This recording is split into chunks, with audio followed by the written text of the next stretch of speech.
Welcome back to New to Medical Device Sales. I am your host, Jacob McLaughlin, and today I have a very special guest on today, Morgan Kist from nice and sunny Minnesota. No snow there yet.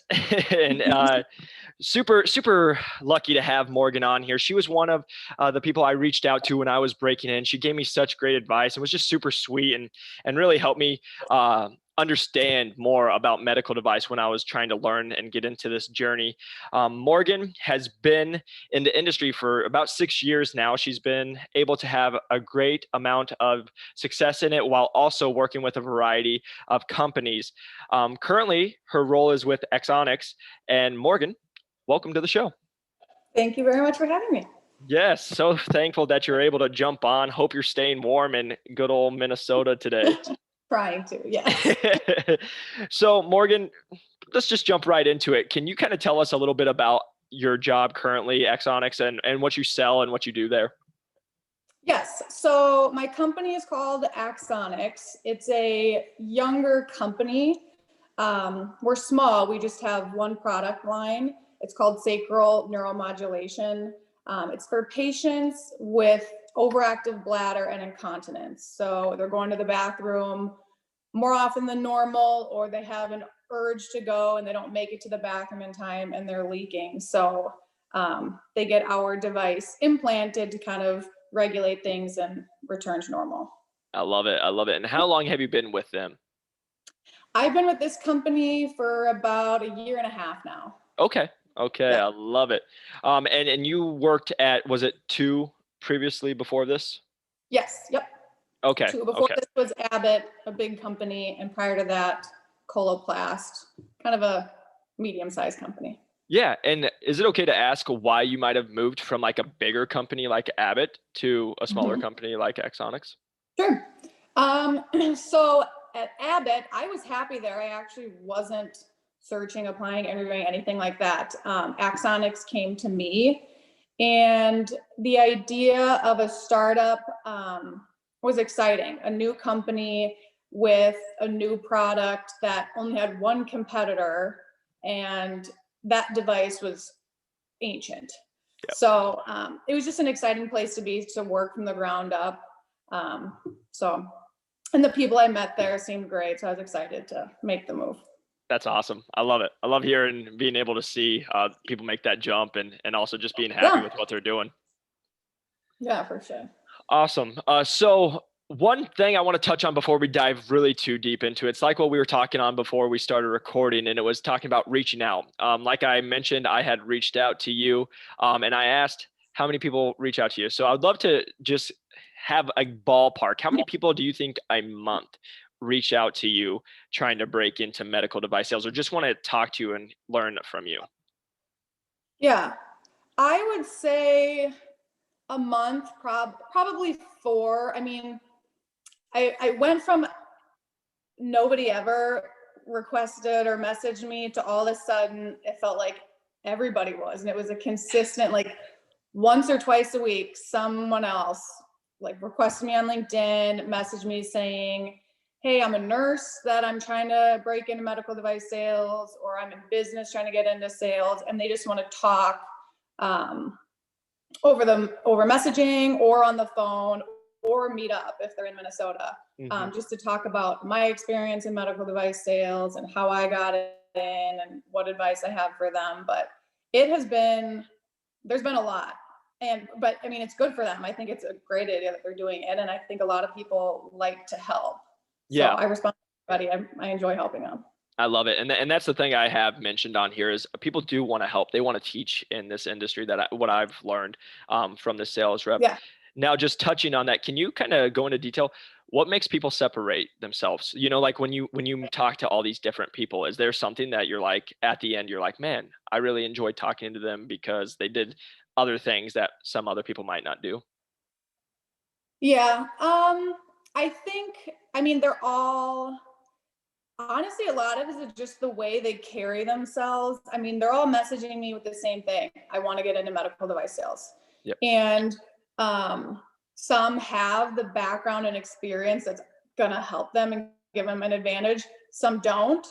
But it's more of just showing, it's like it's personality and their attitude as far as like how bad do you want it Yep. and what are you willing to do to get it. A lot of it is just kind of their motivation and drive to get there. Are they doing the research and asking the right questions and following through with the things I'm suggesting and circling back with me and things like that. So it's pretty.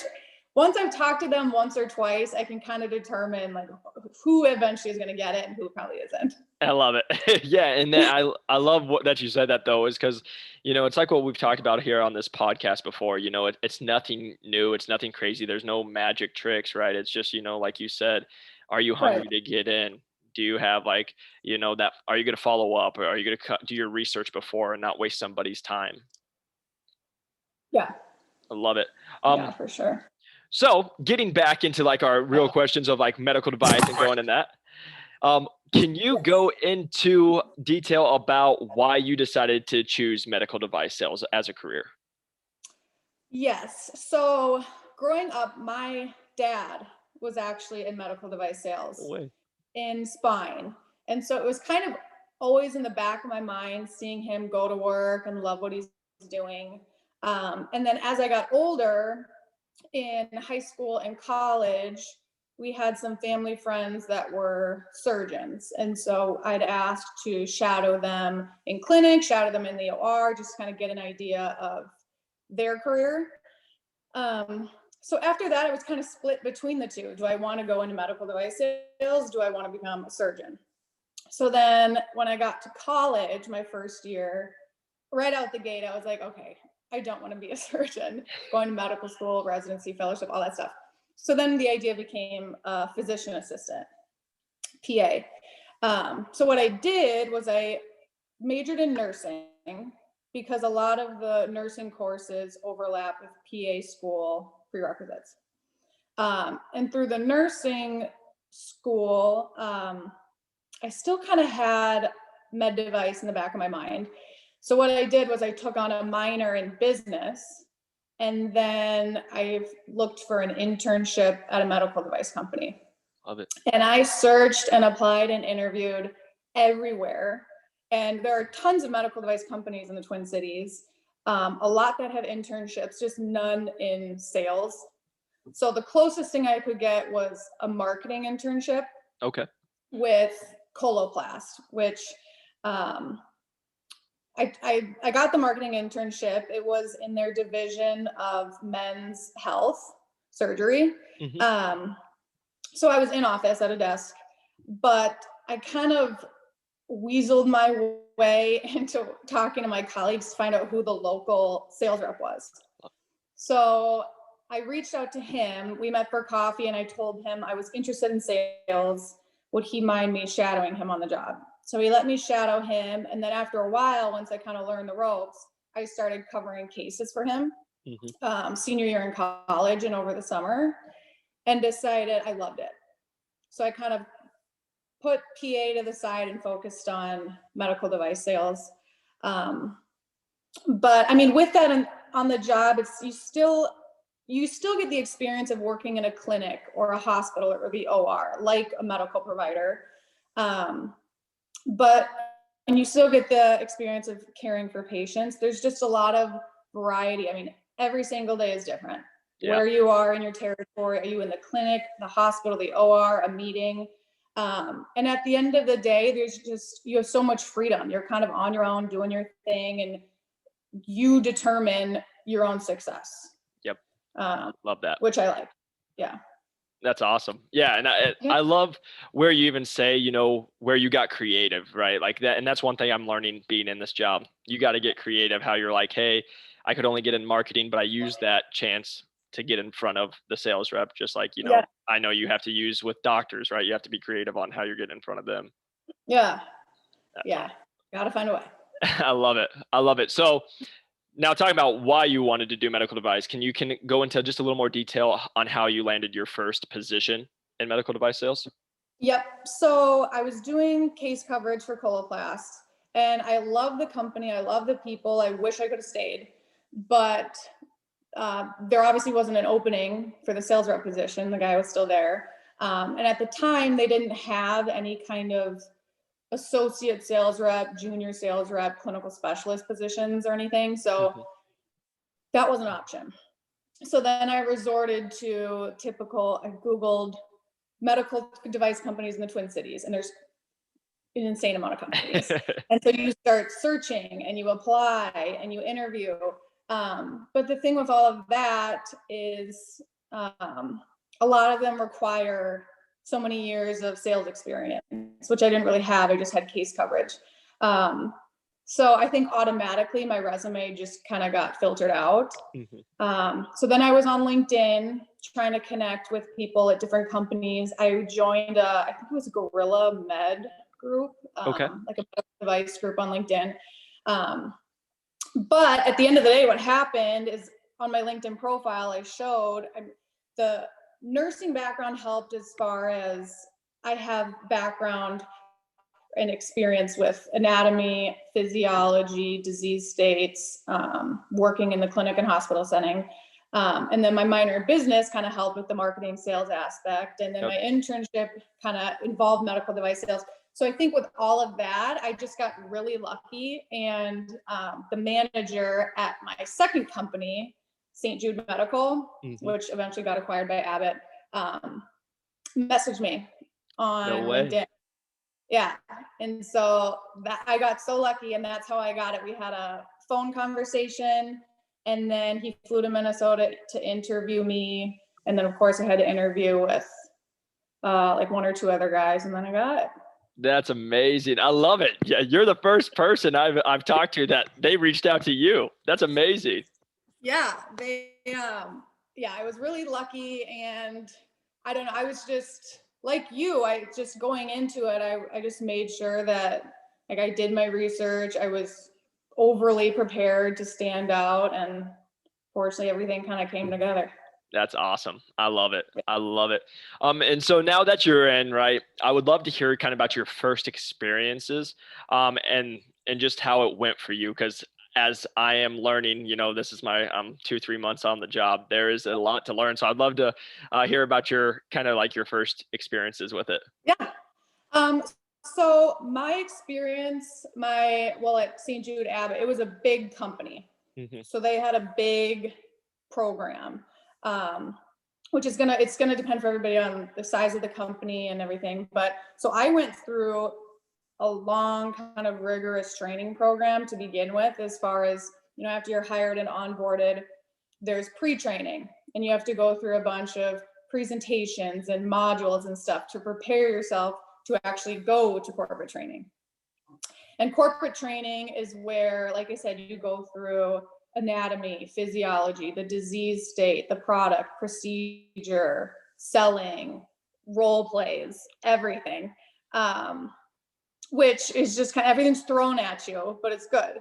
And then after that, there were ride alongs where I'd go fly to one state and shadow a rep for a week, fly to another state. And then once I was in my own territory, I was joining a team. So I was shadowing my colleagues. And then eventually they were kind of observing me to make sure I knew what I was doing. And then eventually you're set free. Love it.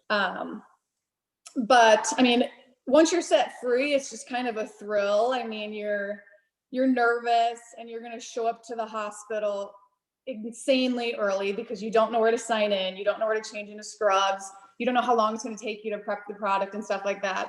And then I think it's a lot of just getting to know, in your first year, it's just learning your territory, figuring out who your customers are, going to those accounts and getting to know everyone, but truly figuring out like do you want to make your best friend? The Yep.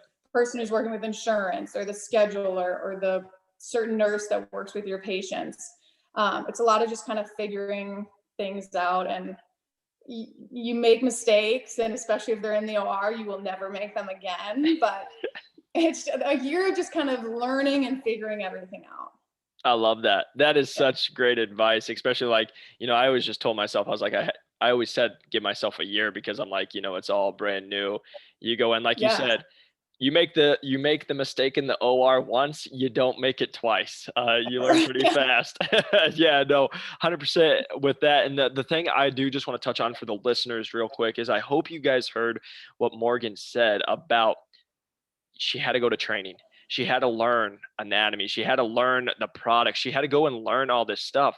So that's always just my push is instead of going and going places and spending a bunch of money on trying to learn medical device, guess what? Whenever you get hired, they're going to have a whole training for you just to go to.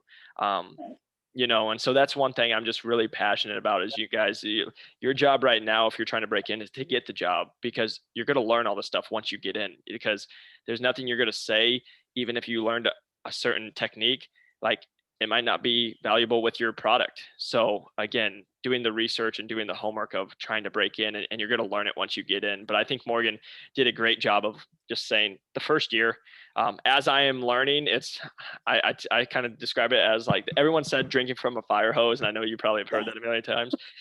And I heard it, like I said, a million times and I never understood it. And then I get it. I understand it now. For sure. I love it.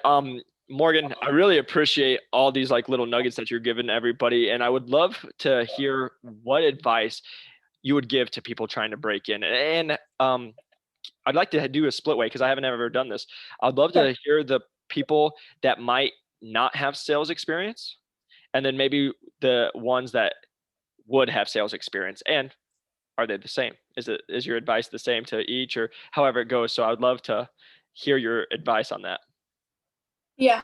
Same and different. So I think as far as, I mean, it helps, I guess, the sooner you know you want to do medical device sales, the better. I think medical device sales has become more well known and popular. So more people are wanting to get in, therefore it's more competitive. It's tougher to get the spot. So if you have a background, if you majored in something that's going to benefit you, that helps. Which it kind of depends. I mean, if you do the medical background, like nursing, Yep. that's going to help you, especially in the roles that involve the clinical specialist, just because they're more clinical and patient oriented. But on the reverse, people with business backgrounds in marketing and sales, that's going to help you a lot for the sales rep, territory manager positions. Mm-hmm. There's also for people that have already graduated undergrad, there is medical device sales college. I know a few people that have been, I honestly don't know how beneficial that is to have on your resume. I mean, it certainly doesn't hurt. I just don't know if as far as is it worth the time and money $14,000. and all that stuff. Right. Yep. But I mean, it's obvious to say go online and search and apply. But like I said, a lot of the time, the positions will require so many years of sales, which a lot of young people in their 20s or coming out of college don't have, which I don't think is really necessary anymore. I think the stereotype is you come out of school and you do printer sales, and then from there you work up to pharmaceutical sales and then medical device sales. But it's not, I mean, I think you can get right into med device. Yep. I think a lot of it though is, like everybody says, it's who you know. Yep. So sure, apply to those positions. Odds are they're going to get filtered out, or frankly, they're not even going to see it. Yep. I would almost say focus on LinkedIn. If you search for the companies that you're interested in, and filter through the people to figure out like who is in your state, look for the rep in your state, the manager in your state, friend them and message them. Because a lot of the time at companies, if a position is opening internally, the manager will say like, hey guys, we have headcount to hire another sales rep in Wisconsin. Does anybody have any recommendations? And then people throw out names, those people get interviewed, and then they pick one and they're like, okay, well, technically we have to post the position online. So we're going to post it, apply to it, and then we're going to accept you. So by the time a position is posted, odds are they already have the candidate picked. So it's truly about who you know, and like you did and what other people are doing when you reach out. I mean, it's one thing to reach out to me, who I'm not hiring you. It's another thing to reach out to the manager, but I think it's all about just being professional and be prepared. If you get a chance to do a phone interview or face-to-face interview, prepare. I mean, research the company, the device, who the customers are. I mean, in some of my interviews, they said, we have 5 customers. Who are they? So it's going to impress them if you know the customers, the patients, if you know any clinical data, because it's like you're already trained. So I think just coming prepared, showing the qualities they look for in sales reps. Like, are you driven? Are you motivated? Competitive? That's why there's a lot of athletes in the industry, because they're competitive and they want to go out there and win. Obviously sending kind of the thank yous and following up. I have a lot of people who reach out to me who say, hey, I reached out to this guy, he hasn't responded, or he said he'd get back to me and he hasn't. And I tell them, reach out again, follow up. Because I know it feels like, oh, I'm bugging him. I don't want to bug him and piss him off. And now he's just going to not consider me anymore. But that is what they want, is because that's what sales is. That's what it is. They want you to be persistent. And it's not awkward. It just shows how bad you want it. You essentially need to sell yourself to the manager. So it's almost treat them as if they were a customer. Show them why you're the best candidate, what sets you apart, how you're going to benefit them, just like you would to a doctor. Yep. Why are you the better rep? Why is your product better than your competitors? And how are you going to help the surgeon in his practice or whatever? So that's a lot, but I think number one is connections. You got to make connections, because they're the people who are going to recommend you. I love it. Please go back and listen to the last 5 minutes again and again and again. Because Morgan, you just went into so much detail. Like, you guys, if you're listening, if you do what she's saying, these are the things that make the people stand out, that get the job, right? And we've mentioned on here, Morgan, just so you know, a million times, I've said it, I broke in with no sales experience, right? And I landed a full line rep role where I should have been an associate. And I say this all the time. It's like, I knew going into it, it wasn't what I had on my resume getting me hired. It was me meeting the right person that got me hired. So just touching on like what you said, who being professional, doing your research. It's the little things. I always say that if you can go and hustle, you can connect with people, but you can cross your T's and dot your I's. Like, those are the important things that are gonna help you stand out. And Morgan, I can't tell you how much that information you just gave is going to help so many people, because that is exactly what they needed to hear. And I love that you just went into so much detail about it too. So thank you so much. Of course, it was a lot. I love it.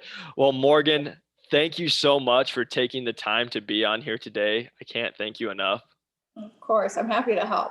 I appreciate that. And you guys, if you're listening, please stop and give us that 5-star review. If you are watching on YouTube, press that like and subscribe button. I really appreciate it. And I will see you guys on the next one. Peace.